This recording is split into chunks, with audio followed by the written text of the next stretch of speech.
Morning and welcome to my podcast. I'm actually outside recording right now, walking around. I went out and took pictures this morning after going to the gym.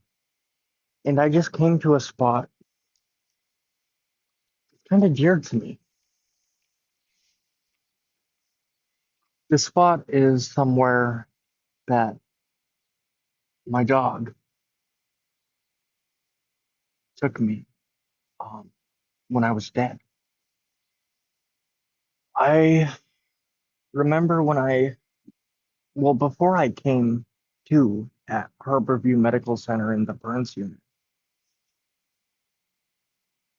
my dog came into my hospital room and I got out of my bed and I walked with her. I left my room. I left the hospital and I started walking down the streets of Seattle. And Seattle morphed into Spokane. That's actually something that we can talk about. There are spots in Spokane that are like exact matches of Seattle. Maybe not the buildings what they are, or like the location of it in Spokane comparison to the location of it in Seattle. Like an example is the corner of Harborview Medical Center.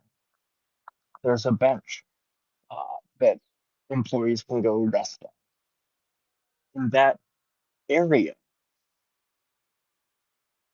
is like an exact. It's like stepping into a parallel dimension or a parallel universe. It's got a bench in Spokane, but it's a bus stop, and it's across from North Central High School. But the corner that it's on, even some of the buildings look like the Harborview Hospital in Seattle. And anyways, where was I going? Anyways, so I feel like Spokane and Seattle have connections. Um, and I know for a fact you can travel between them. The night that I got stabbed, um, the entity that stabbed me said uh, through another entity here in Spokane, he said, yes, the gateways are open. Anyways, we'll get into that later. But Sophie took me from my room to Spokane and I walked and I stopped right at this spot, well, a little few feet over, and I smoked a cigarette. And then we turned, walked back to Seattle, went back to my room, and I laid back down and slept. She did this 2 or 3 times, and it was the same spot every time.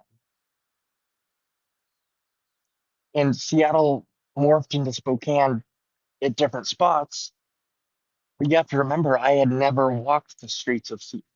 Ah, I forgot. I had walked the streets of Seattle because after a fight with my ex-boyfriend, decided to get on a bus and go to Seattle to run away.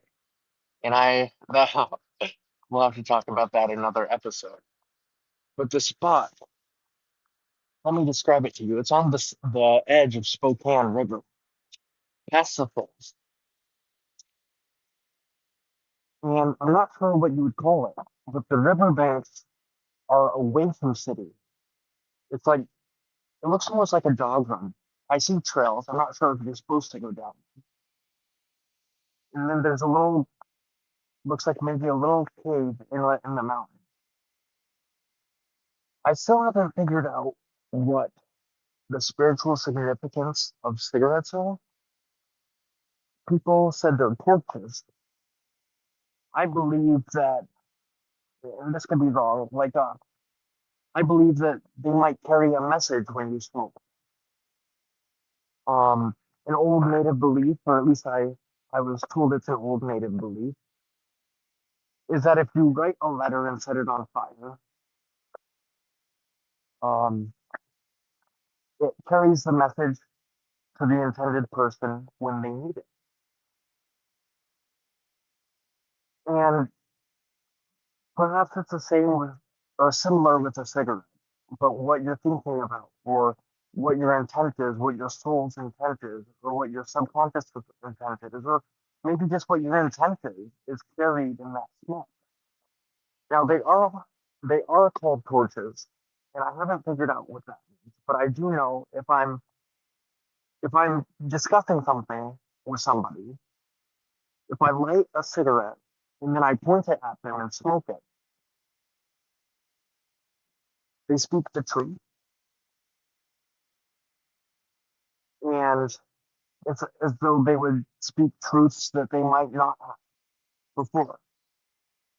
I have had the voices say that when I was smoking a cigarette, discussing something with somebody, and they weren't seeing my point. And the true point, the truth behind the matter, was I was trying to show them what was. And I just couldn't say it right, or I couldn't get it across, and they were being obstinate and stubborn. Well, I took a cigarette out, and I lit it, and I smoked it. And they started to see things my way because they started to see the truth. Not even my way. I take that back. I said that wrong. They started to see the facts that I was presenting.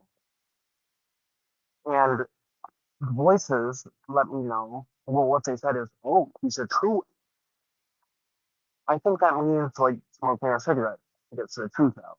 Maybe. Or maybe I'm a freaking elf and I need things to do this. I wouldn't mind being here. But I don't know why Sophie brought me to this spot to smoke that cigarette on multiple occasions.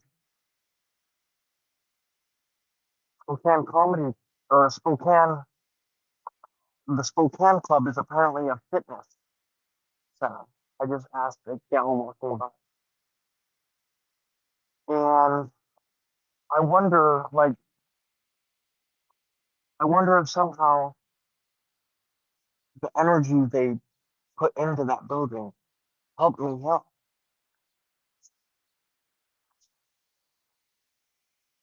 I've had people say that I'm the Spokane demon.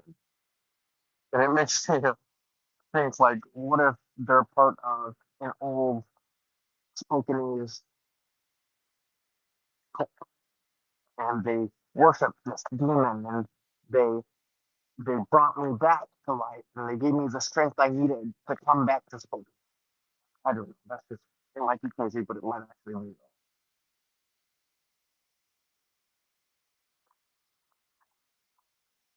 I started playing a song on my earphones uh,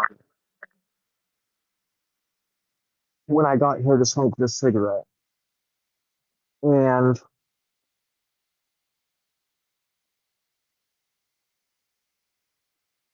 um, it was "Sacred Wind," Native American flute, performed by Alice Gomez and Jester Charzai.